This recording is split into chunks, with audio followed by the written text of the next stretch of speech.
අයිබෝන් අද වීදුරු මනස වැඩසටහනට ප්‍රවීණ මනෝවිද්‍යා උපදේශක චරිත් ගිම්හාන් සර් ඇවිල්ලා ඉන්නවා.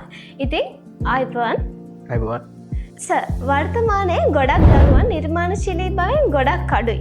ඒ වගේම මේගොල්ලන්ගේ තාර්කික බවත් අඩු වෙලා තියෙනවා. සර් හිතන්නේ මොකද්ද මේකට හේතුව? ඇත්තටම ගොඩක් වැදගත් ප්‍රශ්නයක්. මම මේ ප්‍රශ්නෙට උත්තර දෙන්න කලින් මම ඔයාගෙන් චූටි ප්‍රශ්නයක් අහන්නද?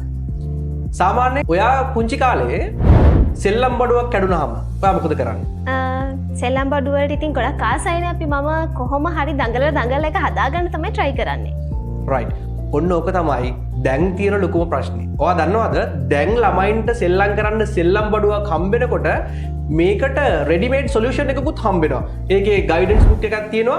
මේක වුණොත් මෙන්න මේව කරන්න. මේක වුණොත් මෙන්න මේව කරන්න රූප ඇඳලා ළමයින්ට පෙන්වලා තියෙනවා. ඉතින් එතකොට වෙන්නේ අපි පුංචි කාලේ සෙල්ලම් බඩුවක් කැඩුනහම අපි 17 කල්පනා කරලා කොහොම හරි මොනවා හරි දෙයක් කරලා මේක හදාගන්න උත්සාහ කරනවා. හැබැයි දැන් ළමයාට හිතන්න වෙලාවක් දෙන්නේ නැහැ. ඉතින් හිතන්න වෙලාවක් දුන්නේ නැති වුනහම නිකම්ම දරුවන්ගේ නිර්මාණශීලීත්වය නැති වෙලා යනවා. මේ තමයි පළවෙනි කාරණාව. දෙවෙනි කාරණාව තමයි කම්මැලිකම. කම්මැලිකම කිව්වම පස්සේ ඔයා හිතයි කම්මැලිකම හොඳ නෑ කියලා. මම මේ කියන කම්මැලිකම හොඳයි. අපිට ඉස්සර කම්මැලි වුණාම අපි පුංචි කාලේ කම්මැලි වුණාම මොකද වෙන්නේ?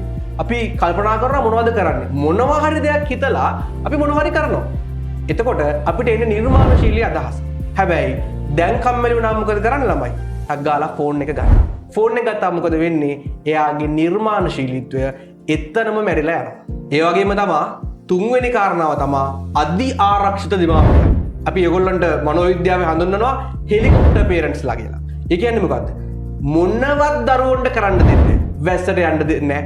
අවුල් වෙන්න දෙන්නේ නැහැ. පස් පොඩ්ඩක් මැටි පොඩ්ඩක් අනන්න දෙන්නේ නැහැ. හැමදේටම එපා කියනවා දරුවට මොනවා හරි දෙයක් වෙයි කියලා. ඉතින් එහෙම කරාට පස්සේ එහෙම කොටුනාට පස්සේ නිකම්ම දරුවන්ගේ නිර්මාණශීලීත්වය නැතිලා යනවා.